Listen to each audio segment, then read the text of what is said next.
Welcome back, everyone. So, been getting the urge recently to play some Path of Exile. New league started a little bit ago. I missed the league start, obviously, but I figured I'd just jump in and play for a little bit. Gonna be using Absolution Necromancer for this build, and the path of building I've got was done by Zizaran. He's got it on his YouTube channel, as he does for all of his league starters every league. And I like using his path of buildings because he breaks them down very well. So this is where you want to be for level 12, and then move through to level 30, and so on and so forth the rest of the way down through everything. You got the skills in here, what you want to use up to level 12, 12 to 18, and your different gem setups. It just makes it really, really easy to go through and get everything leveled up and do it in a way where you don't mess up your skill tree. Because I remember the first time I played Path of Exile, this talent tree or skill tree, whatever you want to call it, was absolutely intimidating. So being able to have a guide from someone that is much more knowledgeable about the game is a fantastic benefit to take advantage of. So I'm going to go ahead and start with the witch here.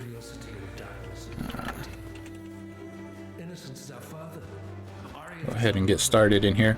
So I'm not going to show the whole leveling process because honestly I level really, really slowly. I figure I'll go through and play and level up and hopefully get to maps today, and then at the end come back and do a quick update where I'm at, what's happened, how I'm liking the build, and just kind of do an update there. And then possibly every day I play, just kind of give updates on where I've progressed to, what I've built up to, all of that. I did go through and buy some of the premium stash tabs because I don't have them on this account,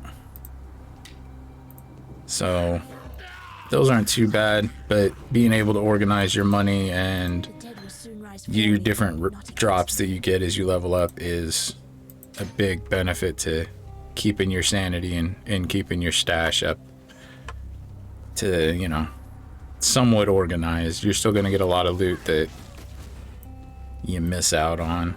So I'll run through here real quick and take out Hillock and really get started on this. I have played a few minutes just to kind of get a feel for the mechanic this season, and I really like it. It's a neat little mechanic, so we'll go over that when I actually get to it and do some of that stuff. So until then, I'm going to go through and level up a little bit, and then we'll come back for an update. Alright, so we've hit the end game. Took me about 8.5 hours, maybe closer to 9, to get up here to being able to start running maps. Really, that's pretty good for me. It usually takes me quite a bit longer. My gear isn't quite where I want it to be, so I still struggle even on these tier 1 maps. Haven't run very many of them yet, so I'm going to start running quite a bit of them to build up some gear, build up some currency, start buying the stuff that I need, and keep progressing through that way. But all in all, I'm really looking forward to see how far I could push this build. I'd really love to get into doing some tier 16s, which I don't think I've ever actually gotten to on any of the leagues I've played before, and really start exploring the league mechanic even more than I have while leveling up.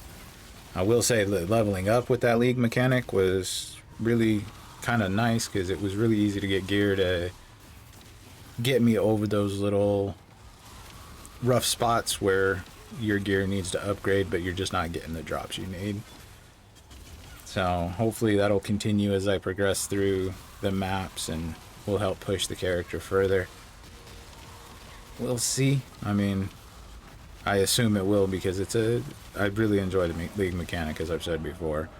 But as you can see, I still struggle quite a bit and die pretty often, which is unfortunate. But once I get some gear upgrades, that should get quite a bit better. So I think I'm gonna record some more runs through these maps here.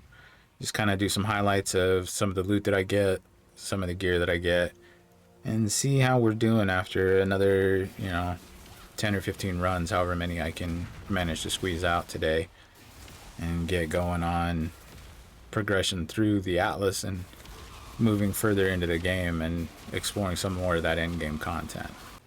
Alright, so just finish up the first run.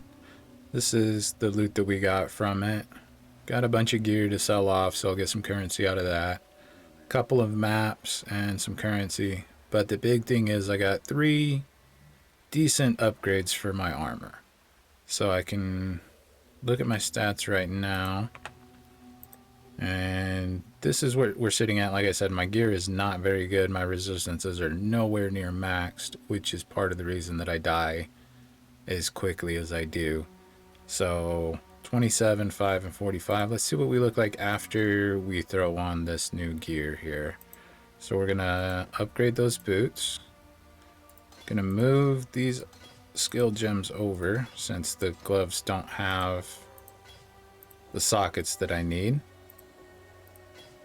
And I obviously, as you can tell, have a lot of skills that I need to still buy and put it and fit into my gear set.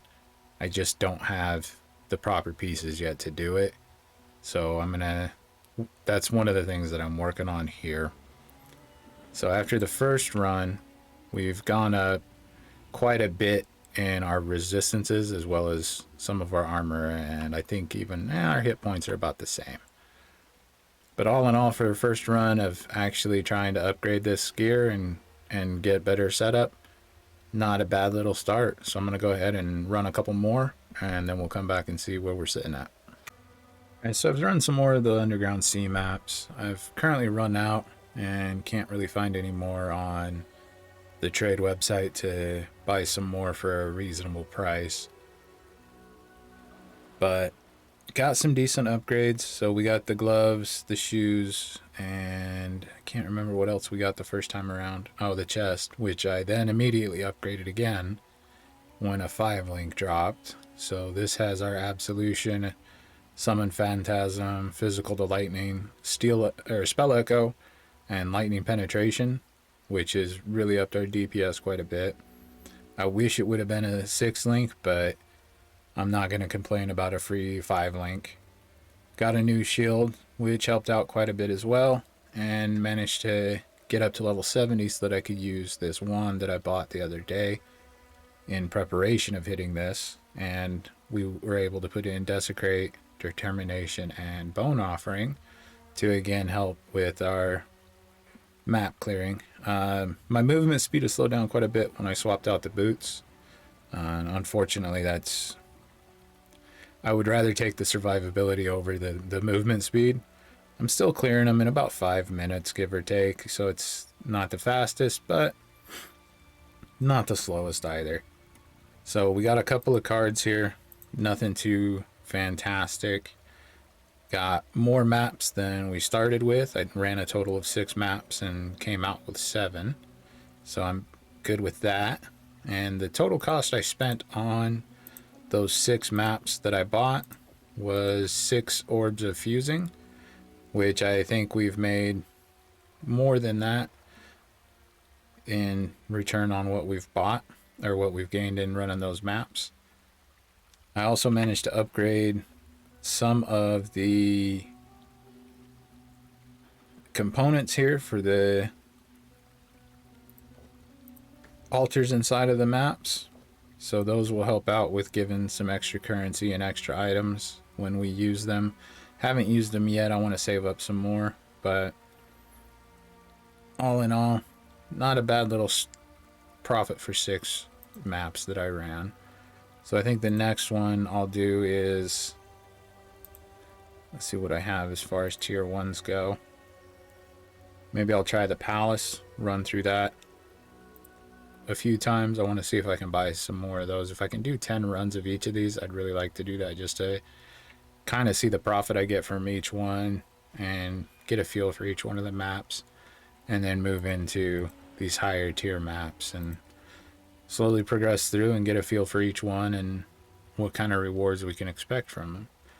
So I'm going to go ahead and work on getting some Palace and some Mesa and Vaults built up and stockpiled, and then go through and run those and come back in another video to kind of show off what I get from those and see just if it's possible to really profit off of these low level maps, at least in the early game, and how quickly we can build up to being able to progress into these yellow and red tier maps with that process. So I think that's it for this video. If you liked it, leave a comment down below. Any tips or recipes that can help out with the totems inside those maps, those would be greatly appreciated. And anything that you've seen that kind of works well for you, let me know down below. And until next time, take it easy.